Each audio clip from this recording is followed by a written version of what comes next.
ஸ்ரீமதே ராமானுஜாய நமஹ. ஸ்ரீமதே வரவரமுனையே நமஹ. ஸ்ரீ வாதூல குரவே நமஹ. ஸ்ரீசைலேச தயாபாத்திரம் தீபக்தியாதி குணார்ணவம் யதீந்திர பிரவணம் வந்தே ரம்யஜா மாதரம் முனி. லக்ஷ்மீநாத சமாரம்பா நாதயாமுன பிரணமத்யமா அஸ்மத் ஆச்சார்ய பர்யந்தா வந்தே குரு பரம்பரா. ஸ்ரீ செண்டும் கையும் சென்கமலத்தாயார் துணை, கோலும் கையும் கோபாலனே துணை. ஸ்ரீவித்யா ராஜகோபால சுவாமி திருக்கோவில் பங்குனி பிரம்மோத்சவ பெருவிழா. பிரம்மோத்சவத்திலே 7ஆம் திருநாளாக புஷ்ப பல்லக்கு அமைந்தருளுகிறது. புஷ்ப பல்லக்கிலே புருஷோத்தமன், பரவாசுதேவன், ஸ்ரீமன் நாராயணன் அதி உன்னதமாக அதி ஆச்சரியமாக மகாராஜாதி ராஜனாக புஷ்ப பல்லக்கிலே அமர்ந்து சேவை சாதிக்கும் திருக்காட்சியை நம் சிடிஎன் தொலைக்காட்சி பக்தியோடு நம் இல்லத்திலும் உள்ளத்திலும் பதிவு செய்கிறது. பூசும் சாந்தென் நெஞ்சமே புனையும் கண்ணி எனதுடைய வாசகம் செய் மாலையே வான்பட்டு ஆடையும் அகுதே தேசமான அணிகலனும் என் கை கூப்பு செய்கையே ஈசன் ஞாலம் உண்டு உமிழ்ந்த எந்தை ஏகமூர்த்திக்கே என்று நம்மாழ்வார் தான் திருவாய்மொழியிலே சாதிக்கிறார். திருமாலே உலகை உண்டு உமிழ்ந்து காத்தான். எம் தந்தையான அவனுக்கு எனது நெஞ்சமே பூசும் சந்தனமாய், யாம் உதிர்க்கும் சொற்களே மாலையாய், துதி வாசகங்களே பட்டாடையாய் உள்ளது என்றும், என் கைகளால் கூப்பித் தொழும் வணக்கமே அவனுக்கு ஒளி பொருந்திய ஆபரணங்கள் என்றும் நம்மாழ்வார் பேசுகிறார். நம்மாழ்வாரைப் போலே அனைத்து ஆழ்வார்களும் பூமாலைகளை பாமாலைகளை சாற்றி திருமாலை வணங்கி வைகுண்டப் பேறு பெற்றனர். வண்ண புஷ்ப பல்லக்கு வாசுதேவனை கொண்டு காட்சி தருகிறது என்றால், ஆழ்வார்களின் ஈரச் சொற்களான 4000 பாசுரங்களே இந்த பூக்களாக பூ பல்லாக்காக உருவெடுத்து ஆழ்வார்களின் அமுத மொழிகளை புஷ்பங்களின் நறுமணமாக இறைவன் ஏற்றுக்கொண்டு ஆனந்தமாக திருவுலாவை தனது பிரம்மோற்சவத்திலே அமைத்து விட்டானோ என்ற எண்ணத்தின் அடிப்படையில் இந்த திருக்காட்சியை காண்கின்றோம். பாரிஜாத பூவிற்காக பகவான் கண்ணன் பாமா ருக்மணியை முன்னிறுத்தி நடத்திய திருவிளையாடல் நாமறிந்த ஒன்றுதான். ஒரே ஒரு துளசி இலைக்காகவே பகவான் கோபாலன் காத்திருப்பதாக சொல்லுவார்கள்.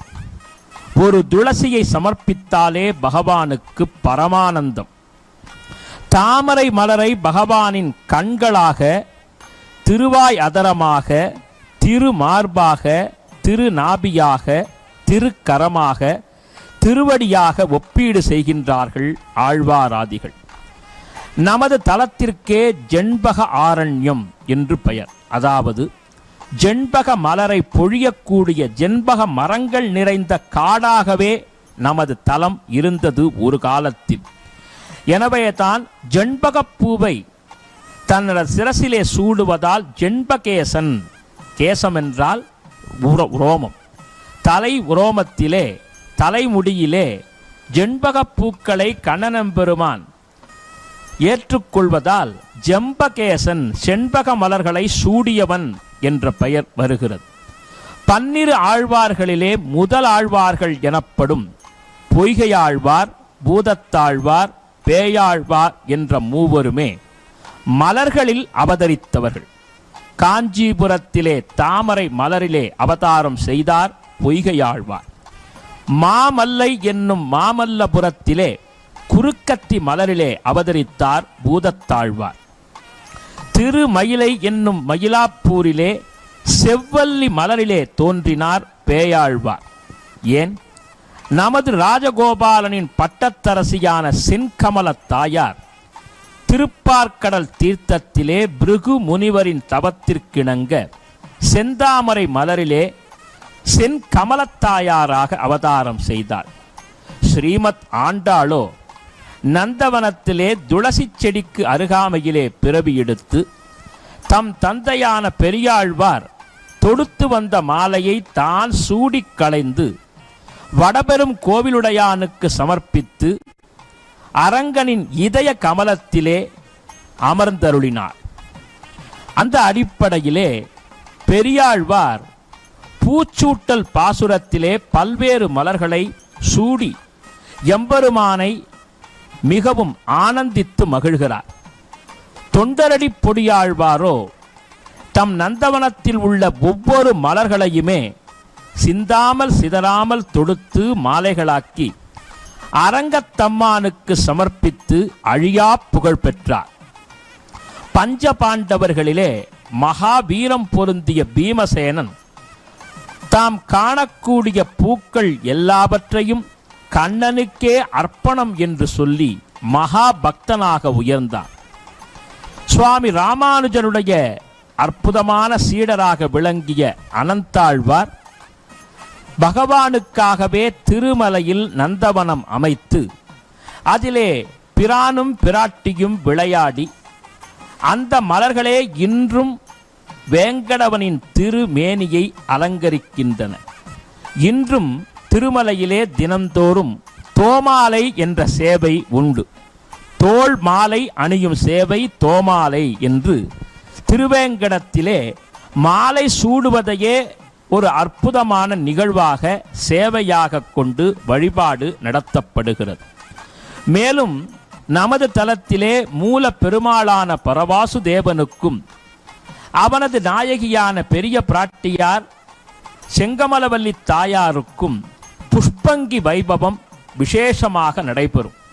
முக்கியமாக சிறப்பு மிகுந்த வகையிலே ஆடி மாதத்திலே வெள்ளிக்கிழமைகள் தோறும் நமது தலத்திலே பெரிய பிராட்டியாருக்கு புஷ்பங்கி, அதாவது பூக்களாலேயே அங்கி வஸ்திரம் சமர்ப்பிப்பது வழக்கம். நமது எம்பெருமான் பரவாசுதேவனுக்கு வைகுந்த ஏகாதசி உள்ளிட்ட முக்கிய நாட்களில் பாதாதி கேசம் வரை மலர்களாலே அங்கி சமர்ப்பிப்பது வழக்கம், பூவாங்கி சேவை என்ற அடிப்படையிலே. திருக்கச்சி நம்பிகள் பூவிருந்த வள்ளியிலிருந்து மலர் மாலைகளை தொடுத்து அதனால் மிக பெரும் பாக்கியத்தை தேவ பெருமாளிடத்திலே பெற்று அவரோடு பேசும் பாக்கியத்தை அவருக்கு தந்தருளினார். எனவே மலர்களின் மகத்துவம் என்பது அதன் நறுமணத்திலே உள்ளது. நமது மனித இதயத்திலே பகவானை கொண்டு துதிக்க வேண்டுமென்றால் நமது இதயமே நந்தவனமாக பிருந்தாவனமாக விளங்க வேண்டும். எனவேதான் இதய கமலத்திற்குள்ளே ஸ்ரீயப்பதியான பகவான் கமலாநாதனான கண்ணனெம்பெருமான் எழுந்தருளி நம்மை அனுக்கிரகிப்பான். ஒவ்வொரு நாளும் பகவானுக்கு தூய்மையான தேனை கொண்டு சமர்ப்பிக்க வேண்டும் என்பது பெரியோர்கள் நியமித்த விதி. ஆனால் அந்த தேன் கிடைக்காத பட்சத்தில் தேனை சேகரித்து வைத்திருக்கக்கூடிய மலர்களை சமர்ப்பித்தால் தேனிலும் இனிய பிரானான கண்ணனெம்பெருமானின் கருணா கடாட்சம் கிடைக்கும் என்கிறபடியே நாம் பூக்களை வாங்கி வந்து மாலைகளாக எம்பெருமானுக்கு சமர்ப்பிக்க, அதனால் ஒவ்வொரு நாளும் பகவானே வெற்றி மாலையாக அருளை சொரிவான் என்பது ஆச்சாரியர்கள் காட்டும் தத்துவமாகும்.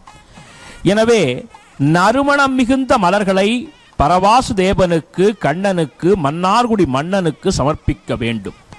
அந்த அடிப்படையிலே பக்தர் குழாம் 7ஆம் திருநாளிலே பூக்களையெல்லாம் பல்லாக்காக மாலைகளாக தொடுத்து அற்புதமாக இந்த பல்லக்கினை அமைத்து அதில் அமலன் ஆதிப்பிரானை எழுந்தருளச் செய்து திருவுலாவை நமது மன்னையம்பதி மக்கள் கண்டு இன்புறுகிறார்கள் என்றால் பக்தியின் வெளிப்பாடு இதிலே சிறப்பாக புலப்படுகிறது.